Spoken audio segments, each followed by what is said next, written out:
I'm Pat Gillum-Sams, the founder and CEO of the Sistah Covenant. Powerful women lead, they don't follow.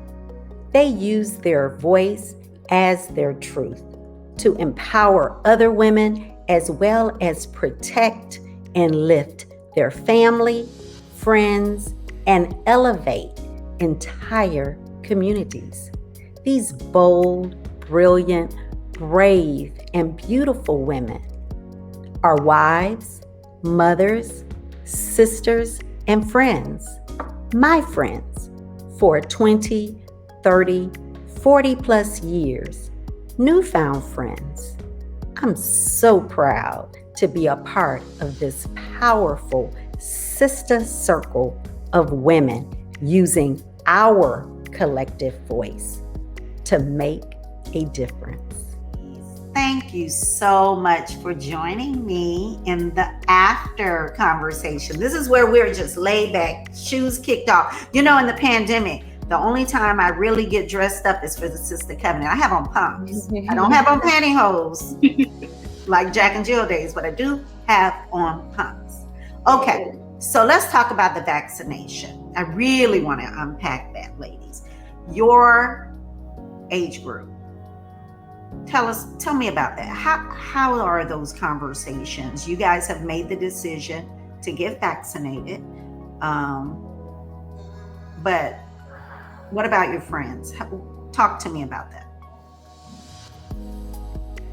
I can start. I think in my circle, everyone is vaccinated. I think, especially coming from public health, we're all about the vaccination, the importance of vaccines.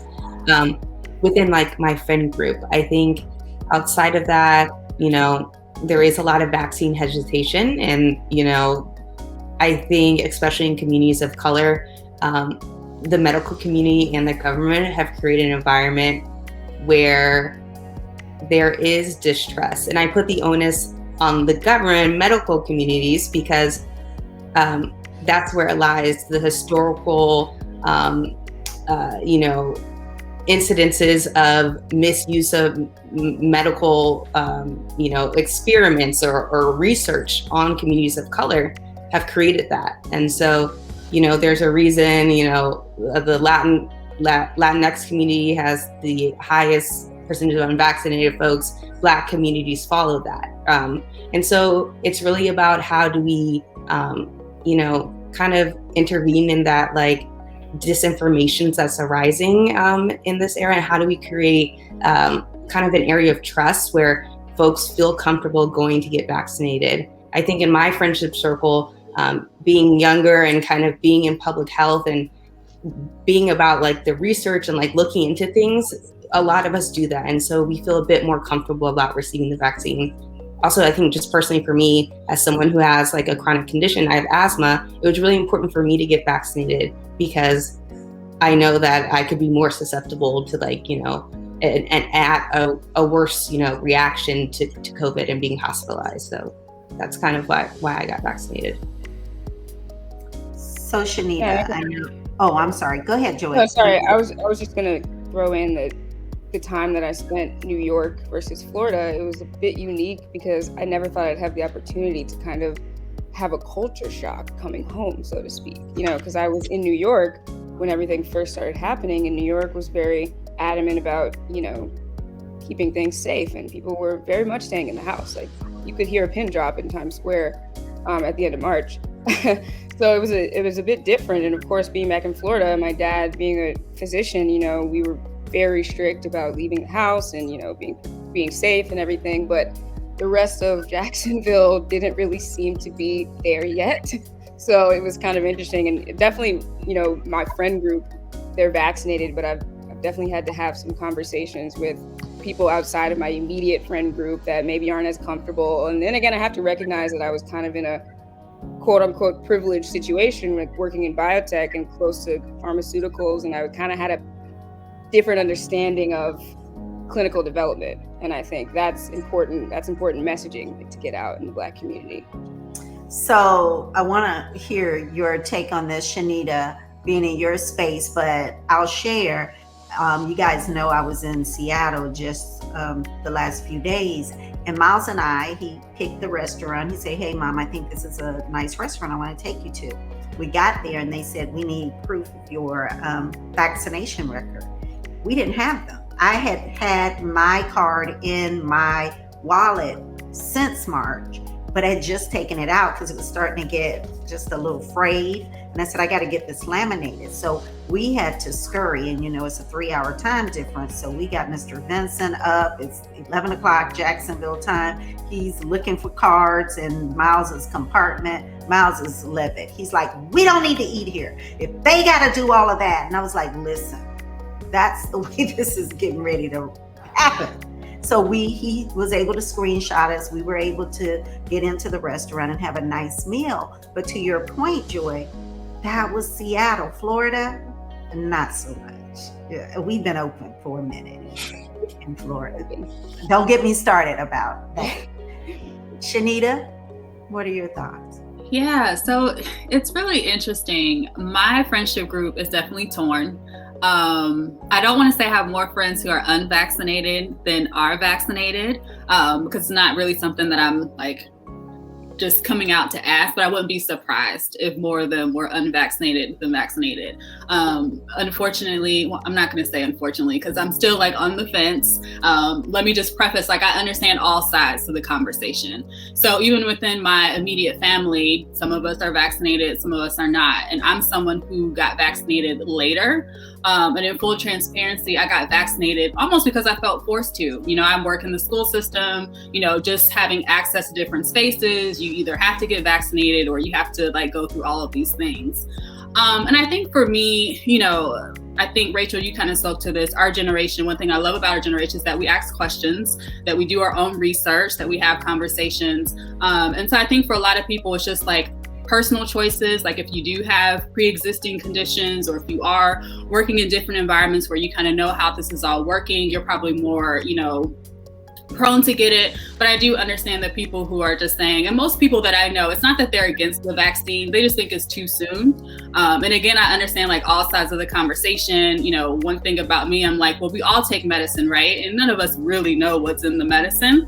And so that was kind of like chicken. That's my question to people. Chicken, what we eat. I mean, really anything that you put in your mouth, we don't really know, what's in it. I'm a woman of faith. So at the end of the day, I'm like, look, if this is how I'm going to go out from this vaccine, then this is just how I'm going to go out. But I put like I said, and I'm not a big medicine person. So that was kind of like my own thing. And again, I have my own reasons of doing it, but I do understand. And like I said, I want to be fully transparent. I was one of those people who were like, I need to see how this goes like after a year and then I'll do it.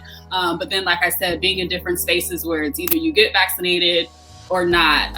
And like I said, I kind of just bit the bullet. I will say, however, now that I'm watching the news more, I'm seeing how, with this large population not being unvaccinated, how it's keeping us in this state. My mind definitely is feeling like, okay, I made the best decision because, I want us all to be out of this space. But yeah, I'm definitely one of those people who was hesitant.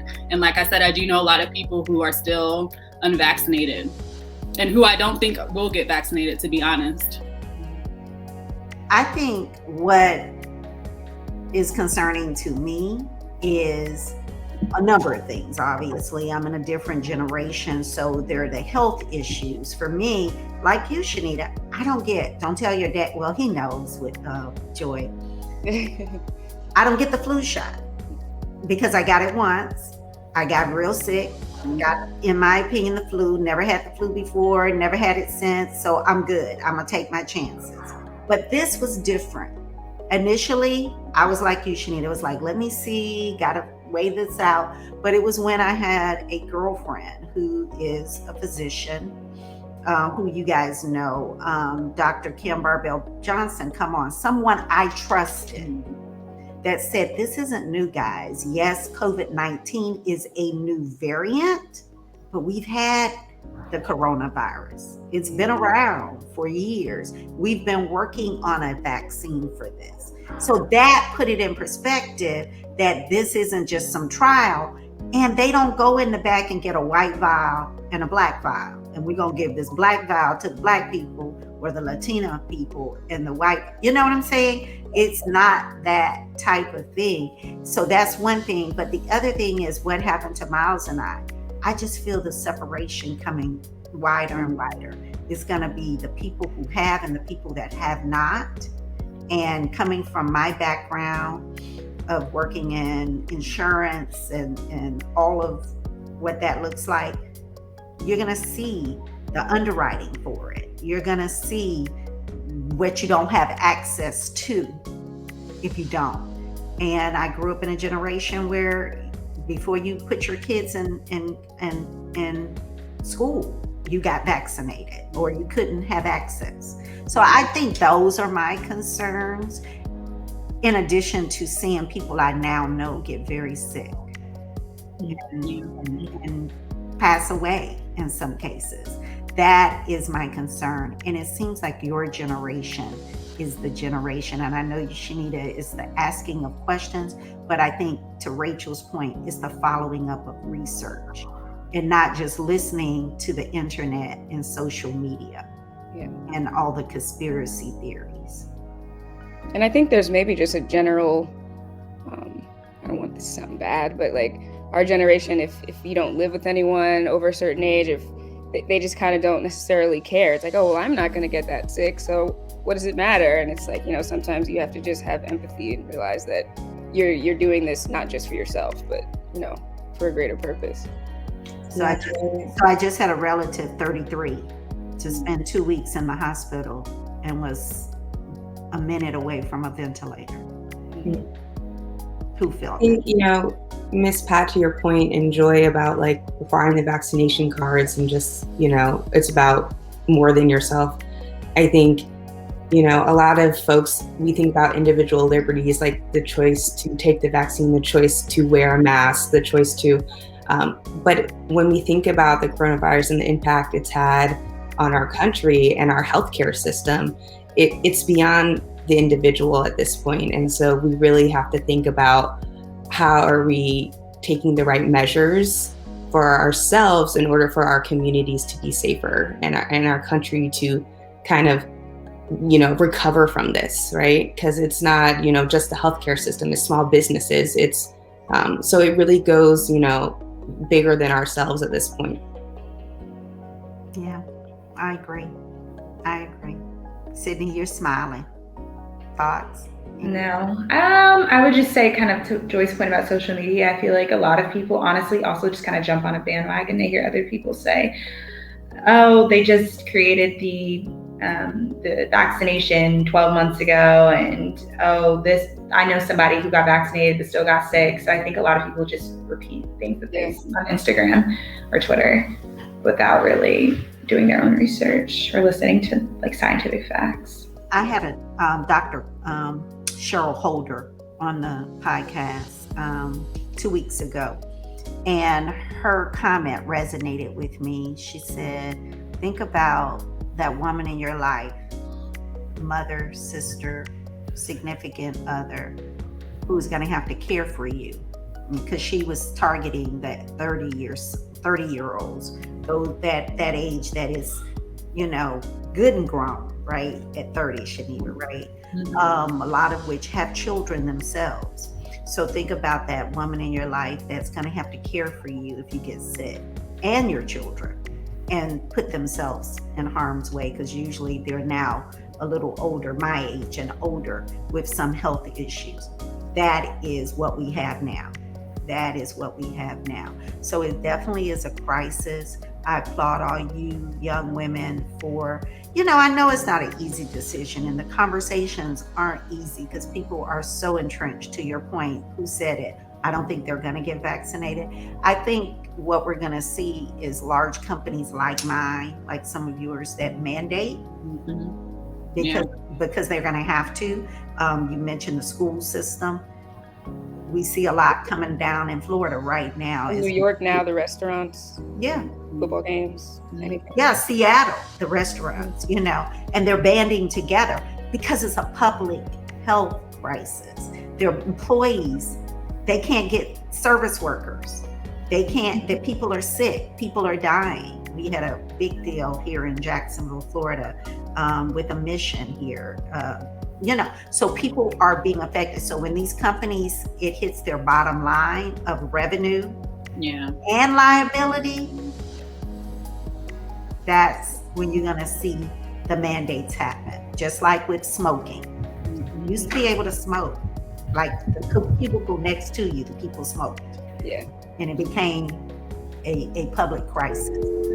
Ladies, once again, we have extended our time. You've been so generous with me in spending this morning with me. Thank you. Any last comments you want to leave with the Sistah Covenant? Any nuggets? I want to say thank you for everything. These kinds of things are going to be, crucial, I feel like, for our community going forward. So it's awesome.